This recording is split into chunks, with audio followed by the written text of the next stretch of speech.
viene. Bueno, a este nuevo encuentro con la revista Palinsectos.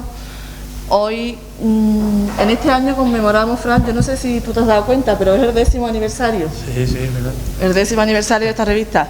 Aunque son 15 números y este año ahora presentamos el número 15, es importante que son 10 años lo que esta revista pues se ha ido consolidando, como esta revista ha ido creando una gran expectativa, y además tengo que deciros que cada año es mayor, porque son más tanto los ayuntamientos, bibliotecas, instituciones los que nos piden el intercambio con Palinsectos. Quizá en Carmona, cuando hablamos de Palinsectos, la gente no lo conozca, o invitar se les invita, pero no vienen, pero no tienen idea de lo que es Palinsectos. Yo creo que tenemos una de las mejores revistas literarias, no sé si voy a ser un poco presuntuosa, pero de las mejores de Andalucía o de España, ¿no, Fran? Bueno, eso ya. Yo creo que los autores que hay aquí, tanto en este libro como en las otras revistas anteriores, Fran siempre ha cuidado lo mejor, lo más novedoso, y eso lo podemos ver este año en el suplemento de Virgilio Piñera, que a la vez se ha publicado uno en Alfaguara de cuentos, y es algo inédito. Yo también quería agradecer aquí la labor de Fran, que son 10 años trabajando por esto, 10 años en lo que se ha ido cuidando tanto la edición como el contenido. Se han buscado siempre los mejores autores, y yo creo que soy la menos indicada para hablar aquí. Es Fran el que nos puede explicar el contenido de esta obra, y ante todo quiero agradecerle a Alejandro pues la deferencia que ha tenido en venir a Carmona y leernos algunos de sus poemas.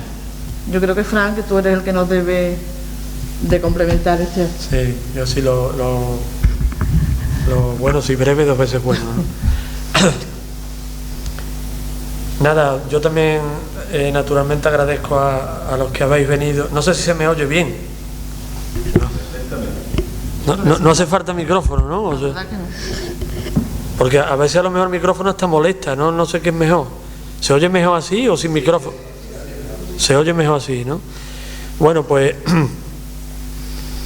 agradeceros a todos que hayáis venido. La convocatoria de una lectura de poesía, no solo en Carmona, sino en general, salvo estos personajes que van más allá de ser poetas y son personajes públicos, no convocan a un público, sino que suelen convocar a oyentes o a lectores de poesía. O sea que aquí no podemos calibrar el acto, como todos los asiduos a la poesía saben, por la cantidad de gente que venga. Yo creo que la poesía se hace mucho tiempo que no solo no lo lamenta, sino a veces hasta lo agradece, que no haya demasiada gente. De modo que yo aquí me siento muy a gusto. Y antes de presentar a Alejandro Valero, que es quien nos va a leer poemas, voy a decir varias cosas presentando el número 15. Efectivamente, hace ya 10 años del primer número de Palinsectos, que fue creo que en marzo o abril del año 90, y yo quiero hacer hincapié en esos 10 años, no por la labor de quienes hemos llevado la revista, sino por el mérito, que a veces no se calibra lo suficiente de quienes han patrocinado la revista. Es muy difícil que un poder político, aunque sea local y esté más cerca de las actividades culturales de la ciudad, tenga el convencimiento y el valor suficiente de mantener una revista que ya es intrínsecamente minoritaria, y que de alguna manera mantenga la revista contra viento y marea y contra ciertos comentarios que de vez en cuando, cada X tiempo, pueden surgir, de que una revista minoritaria no se sabe bien qué cumple y qué sentido cumple y qué misión cultural cumple en una ciudad, y a pesar de todas esas tentaciones de comentarios contrarios, mantenga una revista de este tipo, sea mejor o peor, pero cuya actividad es muy poco rentable políticamente.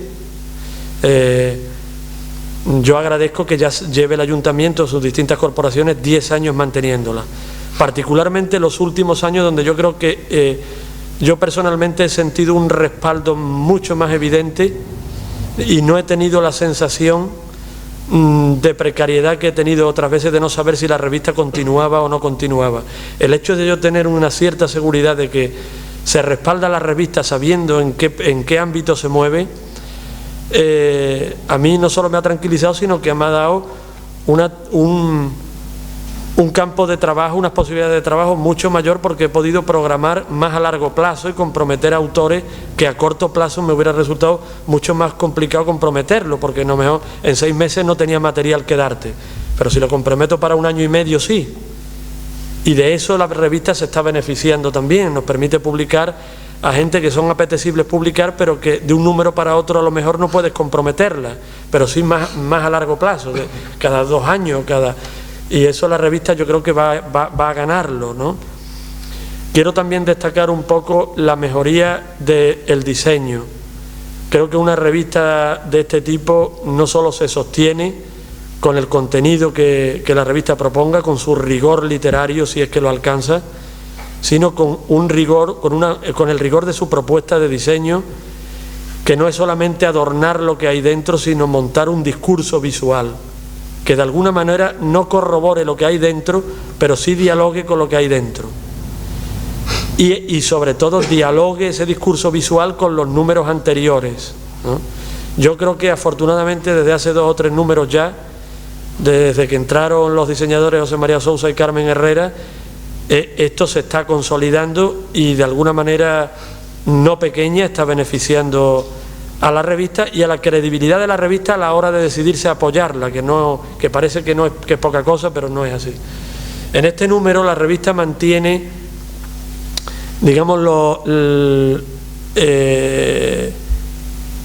los grupos, los periodos, los bloques, no me salía la palabra, que suele mantener desde casi su inicio. El bloque de traducción, que esta vez se publica a un poeta coreano del año 54, me parece, van 4 poemas de John Won-tae. Se sigue con el bloque de poesía hispanoamericana, naturalmente de poesía española, sobre todo de aquellos poetas que uno cree que deberían ocupar un sitio mucho más relevante del que ocupan por las propuestas creativas que tienen y sin embargo no lo ocupan, y de algún modo es una apuesta estética de la propia revista, por humilde que se quiera, pero es una apuesta. No se trata de ir a favor de corriente, de publicar al que está de moda en ese momento. Y el bloque de la revista se cierra con lo que ya llevamos varios números, que se llama Palabra del Lector, que es un bloque de prosa dedicado a ensayos sobre obras o libros determinados. El suplemento está dedicado esta vez al narrador y poeta, también dramaturgo. Con él se inicia el teatro del absurdo en lengua española, Virgilio Piñera. Virgilio Piñera nace en 1912 y muere en el año 79 en Cuba. Nace y muere en Cuba. Este hombre se le conoce más en España, sobre todo ahora que acaba de publicarse sus cuentos completos en Alfaguara. En realidad la editorial lo presenta como una novedad, pero una reedición con 5 cuentos más inéditos, ¿no? Que se publicó la primera vez los cuentos de Piñera en el año 83 por la misma editorial. A pesar de eso sigue siendo muy desconocido como narrador y muy poco valorado. Pero es que como poeta en España era prácticamente inédito hasta ahora, salvo algunos poemas en muy pocas antologías de poesía cubana contemporánea, que si meten a 50 poetas, pues publican a lo mejor 2 poemas de Piñera. Ahí no se puede uno hacer una idea mínima de quién es Piñera si no lo conoce. Piñera tiene una relevancia literaria en la tradición moderna cubana tan importante como Lezama Lima o Alejo Carpentier. Eso para los críticos, tanto como por ejemplo para Cabrera Infante, es una cosa indudable. Ocurre que Lezama Lima es más conocido dentro de lo que cabe fuera de Cuba, y Virgilio Piñera empieza a serlo conocido ahora. La antología, la breve muestra de poemas, los 26 o 27 poemas que publicamos en el suplemento, Vida de Flora y otros poemas, la ha preparado con su prólogo, notas de contraportada y notas a pie de página cuando es conveniente en cada poema, Manuel Díaz Martínez, que es un poeta cubano de los poetas más importantes de su generación, un poeta que nació en el año 36 y que tiene una antología de poemas editada en Visor.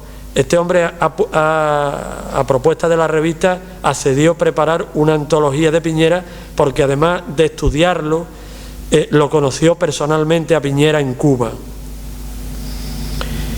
Piñera, la figura literaria de Piñera es, digamos, la opuesta, aunque no exactamente es eso. Generalmente la crítica la sitúa como la propuesta estética contraria a la que encabezó Lezama Lima. Lezama Lima era un poeta hermético, barroco, por excelencia,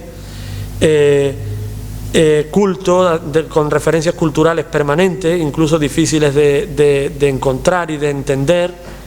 Y Piñera, en respuesta a esa especie de oscuridad literaria, sale con una escritura, tanto en su poesía y sobre todo en su relato, absolutamente clara, por lo menos en su redacción. Es una poesía, es una escritura desnuda, sin adornos de ningún tipo, incluso con descuidos deliberados, para contrarrestar el peso de una cultura, de la cultura barroca que culminó la obra de Lezama Lima. Por esto Piñera es una figura tan importante como Lezama Lima, porque rompe con una tradición cubana. Yo no quiero extenderme, porque tampoco una presentación de un número de una revista es una charla sobre Piñera, pero quiero que sepamos que hay un poema publicado en esta antología de Piñera que se llama La isla en peso, que es un larguísimo poema, que está escrito en versos muy largos, además. Está publicada, está incluida en esta antología de nuestra. Este poema, para dar más referencias culturales, porque creo que el prólogo de la edición, no sé si lo anota, abre una vía poética en Cuba hasta entonces inédita.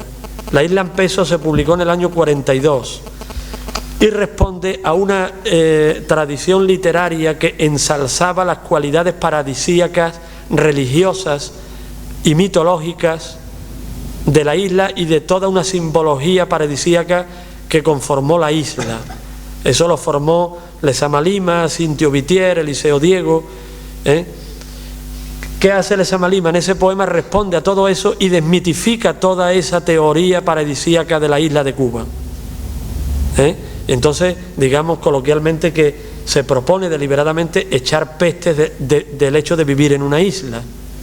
Esa desmitificación está ahora mismo influyendo mucho en las últimas corrientes poéticas cubanas, sobre todo en corrientes coloquiales de corte irónico y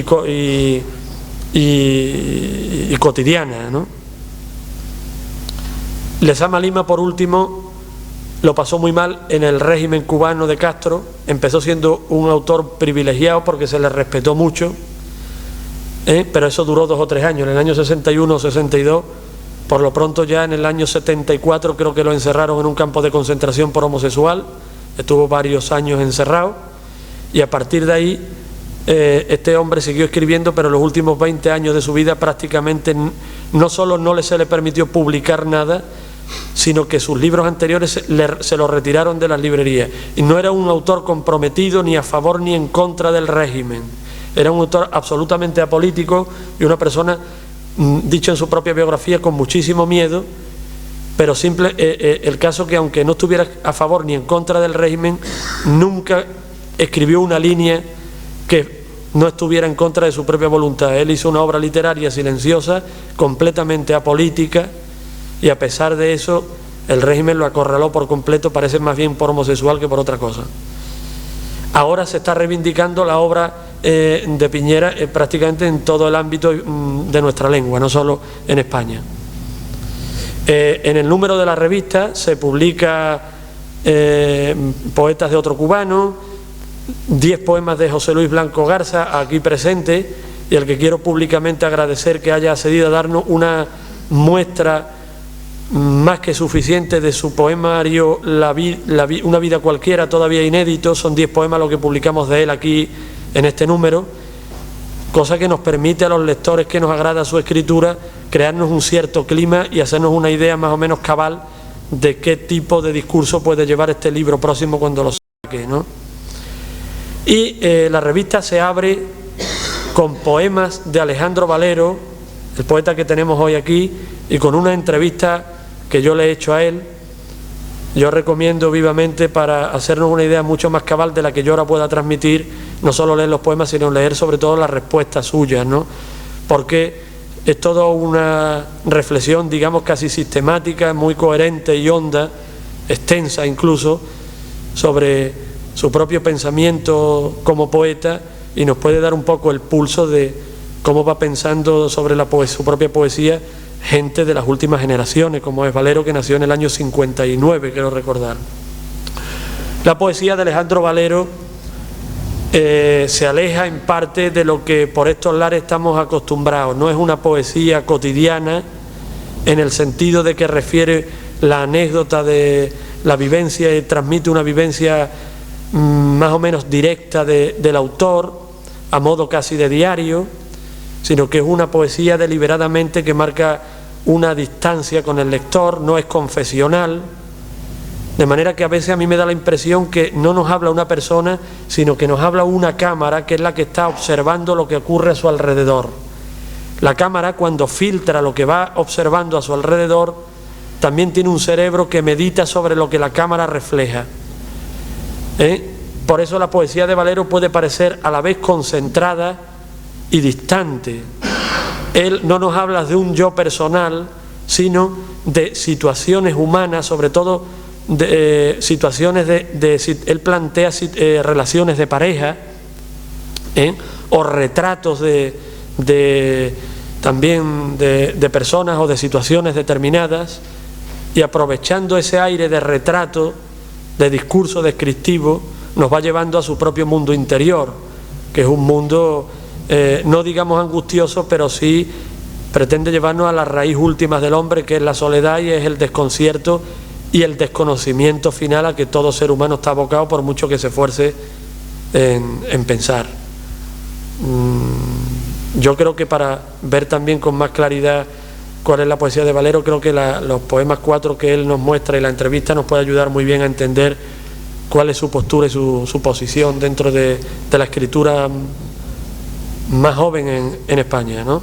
Él tiene 2 libros de poemas, Enfrentamientos y Contra Rilke y otros poemas, un libro de cuentos infantiles que se llama El Rey Tarugo, y es un traductor de poesía inglesa. Ahora mismo posiblemente a mí es el que más me guste de las últimas generaciones, un traductor muy variado y traduciendo a poetas muy distintos, y tiene traducciones de John Key o de John Asbury, un poeta norteamericano. En Cátedra, por ejemplo, tiene varias traducciones, o del premio Nobel ruso, que escribió en inglés también, Joseph Brodsky. Todo esto nos puede dar una idea un poco de quién es Alejandro Valero, a quien ya paso yo el micrófono. Gracias. Bueno, ante todo, muchas gracias por haberme invitado, y muchas gracias también a Fran por haberse fijado en mis poemas y haberme invitado a participar en la revista. Yo había pensado aquí leer unos poemas y a la vez hacer unos comentarios.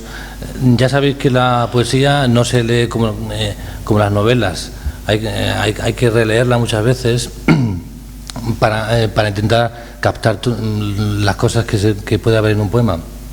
En todo caso, yo lo que quiero hacer hoy es hacer algunos comentarios a los poemas que voy a leer, no porque crea que la poesía haya que explicarla, sino pues sencillamente porque intento hacer una poesía, por lo menos entre comillas, honda. Intento llegar a lo más profundo, como un submarino, lo más profundo que he podido, no solo en el lenguaje, sino también en el pensamiento y en el ser humano. Y entonces quizás una lectura muy rápida de los poemas pueda ser superficial.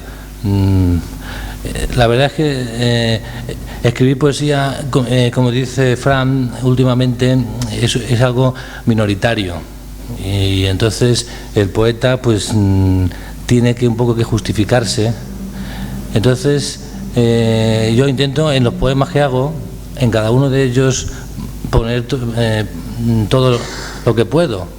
no me gusta ese tipo de poesía que a lo mejor de rellenar huecos en un libro, sino que yo en cada uno de mis poemas intento poner todo. Naturalmente eso tiene sus riesgos, que es pasarse, pero voy a ver si consigo llegar un poquito a donde quiero llegar con los poemas, que es lo más hondo que he podido hacer, ¿no? Voy a empezar por un poema que se llama Desnudo. También, como decía Fran ahora en la presentación, me fijo mucho en los cuerpos humanos, más que nada porque el cuerpo nos lleva a la soledad de las personas, y en el cuerpo y en los retratos que yo hago, o que yo intento profundizar hasta las arrugas incluso, ahí al final lo que se encuentra posiblemente sea el vacío. Eso ya cada uno podrá explicarse un poco todo lo que es la realidad humana, pero yo intento explicármela partiendo de lo más cercano, que es el cuerpo, que es lo que tenemos más cerca y más real. Desnudo. ¿Cuántas manos han pasado ya por estos poros y los han llenado de una lenta confusión de arrugas, de un predominio de erosión que acude a su cita con el cuerpo, lo doblega a un ritmo temerario, le impone sequedad y un duelo por las horas pasadas? ¿Cuántas manos tienen que pasar por estos poros, inevitablemente pasajeras pero exactas, puntuales en su empeño, estrictas en su tarea fatigosa, dejando una inquietud constante después del acoso y del asedio? La mano de la realidad es terca y pobre, avezada a un poderío sin réplica que la deja sola ante los cuerpos, poderosa en su infinita concreción, avasalladora y febril como una roca. La mano del tiempo perfecciona su delgada intromisión cuando penetra con las uñas en los miembros y los debilita con una pesadez morosa que conduce a un fin decrépito, y no ejercerán ni un movimiento en contra. Pero las otras manos, las que escarban en la piel buscando y se entretienen en sus comisuras, ¿a dónde llegarán con su discurso torpe y esa pretendida sumisión al gozo? Manos diferentes que administran su escaso rendimiento y que se ocultan dejando al cuerpo en desnudez, vacío de presencias y rememorando.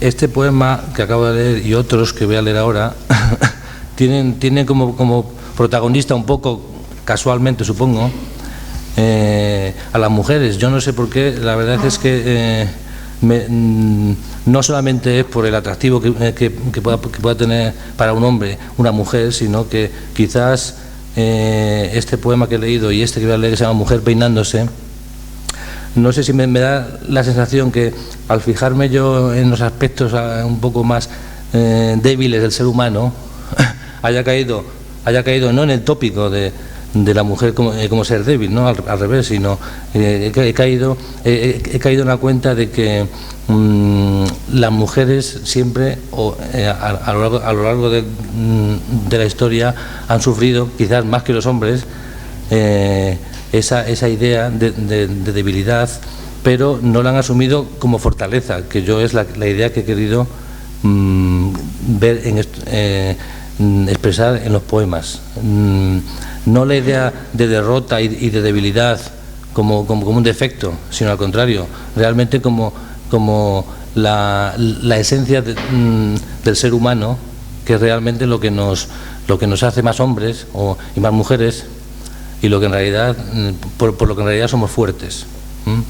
Aquí, por ejemplo, en este poema Mujer peinándose, retrato es un cuadro de María Blanchard, porque este libro tiene como referencia solamente como referencia mínima unos cuadros que he tomado de tres pintores, Van Gogh, María Blanchard y Francis Bacon. Este poema Mujer peinándose es de María Blanchard, y María Blanchard siempre ha retratado a muchas mujeres.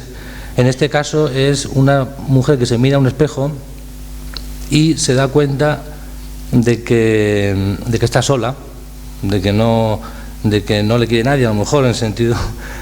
Y ella se quiere engañar pensando que todavía puede conseguir algo, pero muy en el fondo se da cuenta de que no es así. Mujer peinándose. Ese espejo no miente, su verdad es verdad, porque así lo reflejan los ojos cautivados. Cautiverio banal es este de la carne que no permite hazañas fuera de orden. Si la carne se miente ante el espejo, ¿qué camino le queda a la verdad sino engañarse y peinarse ante el espejo, sus errores que el ansia no perdona? Y la pasión, circunscrita a esos ojos cautivados, ¿cómo será verdad ante el espejo si el cristal no respira ni apetece? La verdad de esa mujer carece de destino y va directa a convertirse en nada. Ese espejo no miente. Su proyecto es herir con la mentira ajena. Una mujer ilusionada peina su cabello mientras finge soñar deseos de otros ojos. Ante el espejo, toda vanidad se encuentra temblorosa. No destruye su trampa, pero sabe que el único testigo son sus ojos, que conocen la trama de la trampa. La vanidad se rinde a la evidencia, se cura en humildad, se ausenta, y la mujer se queda con su herida.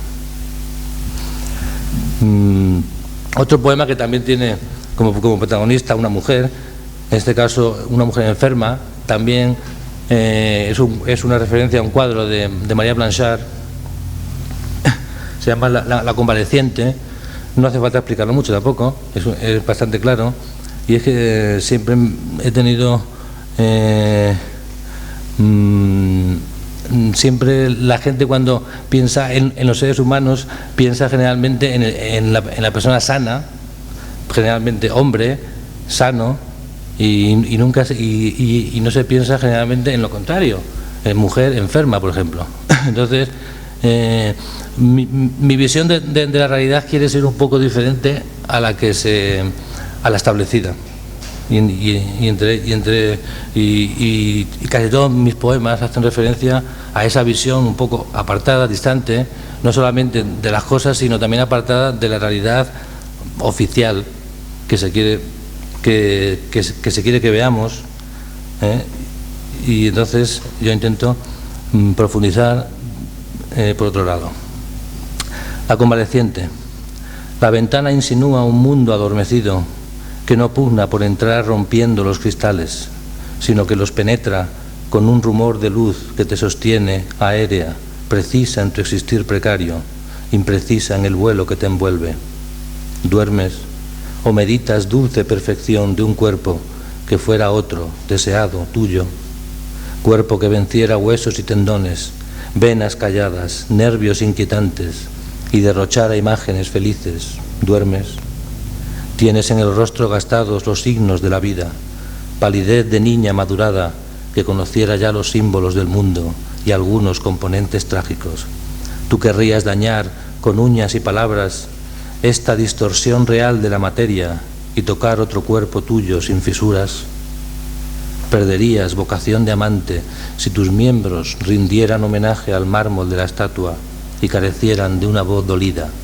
Perderías lo que la vida tiene de flaqueza, lo que merece perdurar por breve, lo gastado, todo lo que el rumor de luz ante tu cuerpo enfermo perfecciona y habita con bondad y niebla. Finalmente, para terminar con este libro, voy a leer otro poema. También Fran ha hecho referencia a los amantes.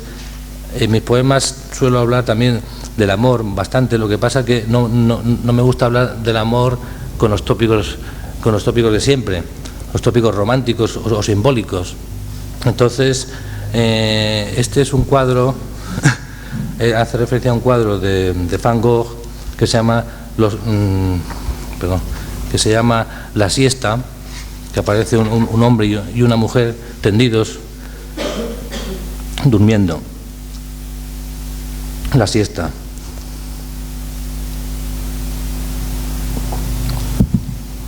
Lo natural es dormir y sosegarse, cerrar los ojos a la apariencia y abrirlos dentro, sobre la hondura, apaciguar la fiebre de las ideas, la marea de los conceptos, rechazarlas, abrir un boquete hacia un abismo interno y dejarse caer inevitablemente, caer hacia la prolongación de la vida, hacia la zona clandestina donde la conciencia y el cuerpo se distancian.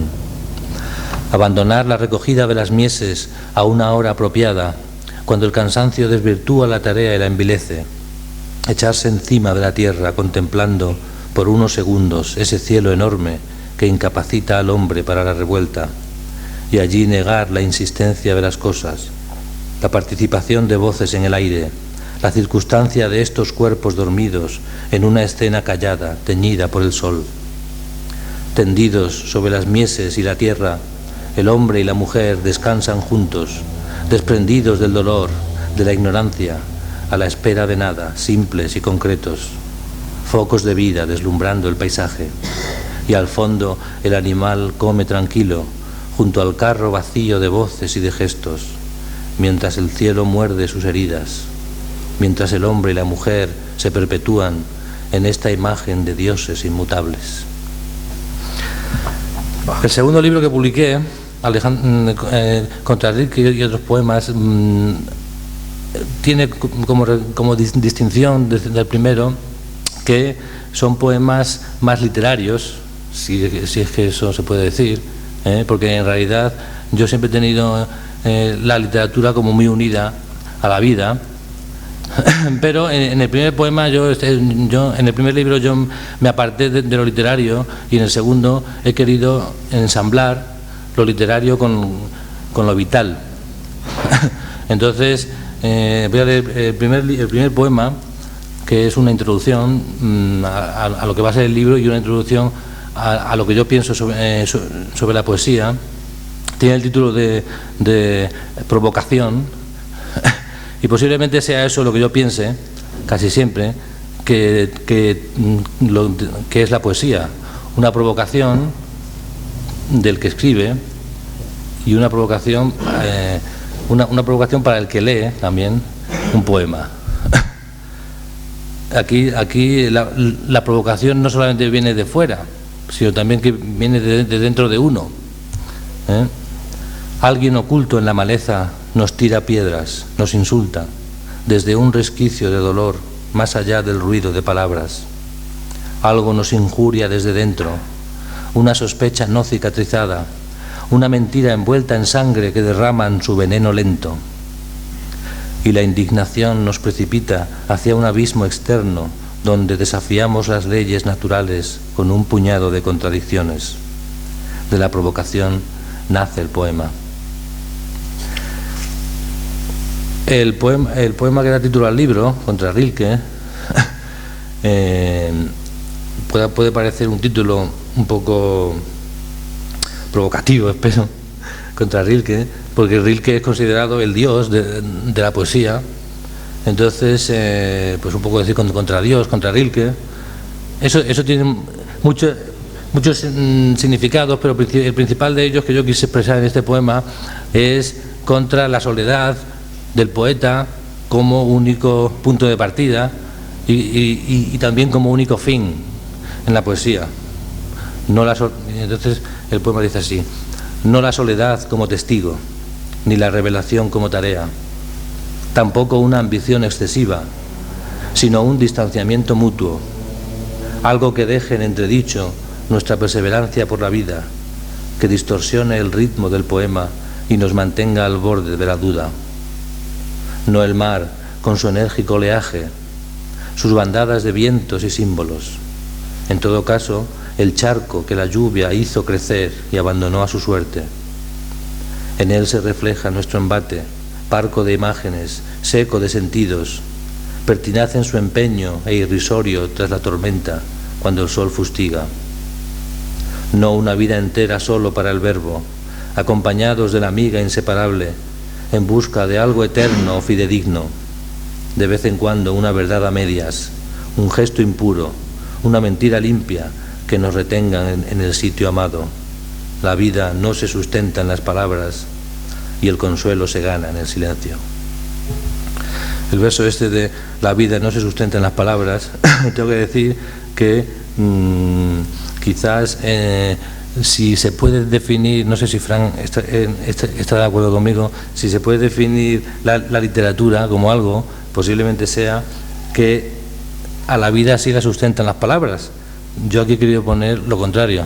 La vida no se sustenta en las palabras, quiere decir que no justifican, las palabras no justifican la vida, que está muy por encima de la literatura, o muy por debajo, no sé, es igual.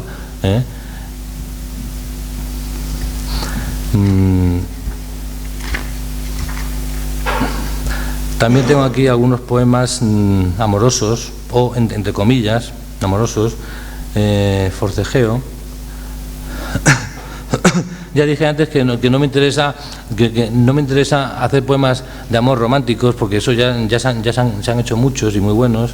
Entonces he intentado hacer otro tipo de poemas, como decía Fran también al principio. Intento retratar o filmar como una película a los amantes, para ver cuál es su respuesta a la unión de dos personas, pero visto desde fuera, que naturalmente eso nos hace reflexionar sobre esa relación. Forcejeo. Los que se aman y los que se temen tienen en común una distancia áspera que no se puede superar al primer beso, a la primera sospecha de violencia. Emboscados en un mismo territorio, parapetados en igual desconfianza, salen de mala gana a la intemperie, se encaran, se penetran con los ojos desafiando al que se atreve a amarlos, al que amenaza con herir su orgullo. Hay algo en sus miradas y en la brisa que los predispone a este enfrentamiento, una sensación fugaz de incertidumbre que les hunde los pies a cada paso, un agotamiento de toda referencia propia en medio de esta neblina inescrutable, un sopor inmediato que nubla la visión mientras se van borrando las distancias, y los brazos se alzan en actitud violenta cuando los dos alientos chocan en el aire. En este forcejeo fundan su existencia dos que se agarran de los hombros, dudan, arañan la piel, se miran con desgarro, se empujan, se abrazan con el cuerpo tenso, se contorsionan, se embravecen, tiemblan, se quiebran, se arrebatan, crujen las estructuras de las nubes, se disipan la niebla y el sopor, mientras los cuerpos, entregados al sudor y al fango, chapotean, inmersos en una lucha que los perpetúa. También voy a leer otro poema que se llama Debilidad.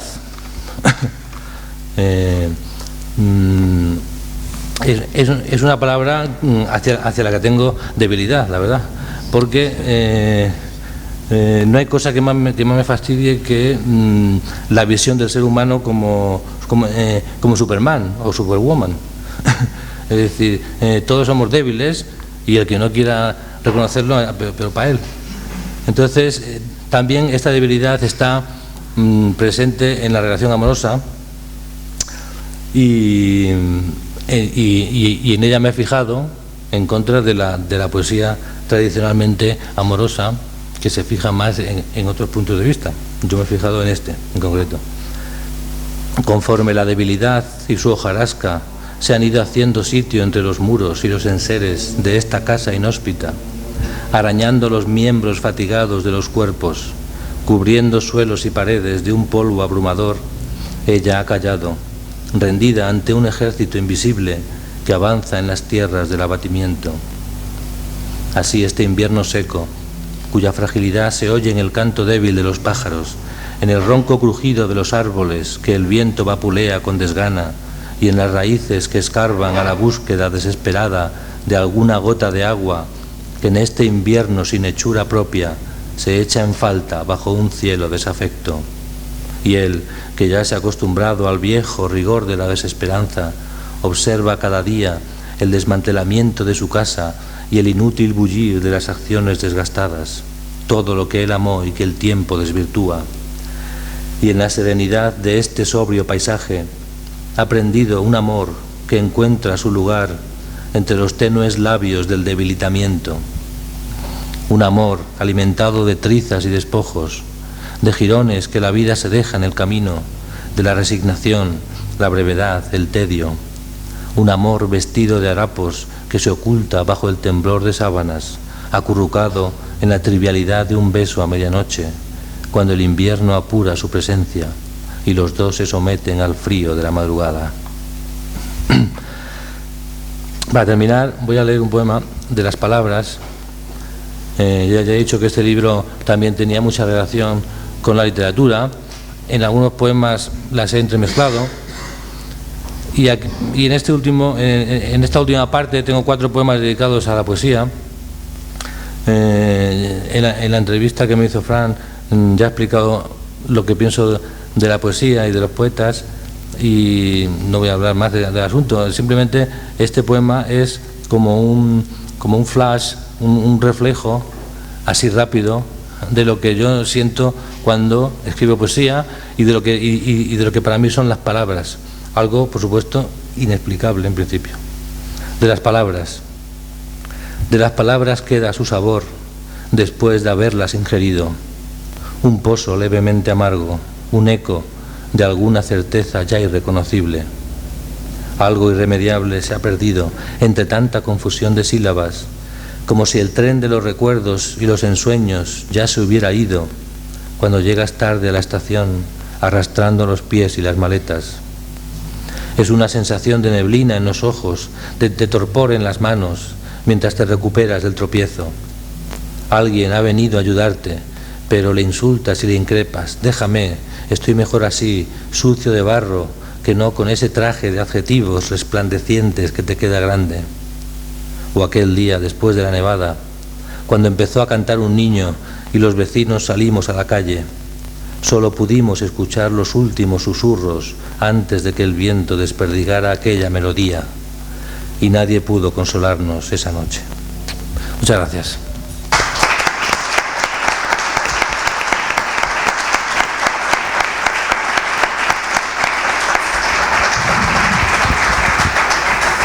Muchas gracias, Alejandro. Ha sido un placer escucharte y nada más, agradecerte, Fran, tu labor en este nuevo libro, y muchas gracias a ustedes. Muchas gracias.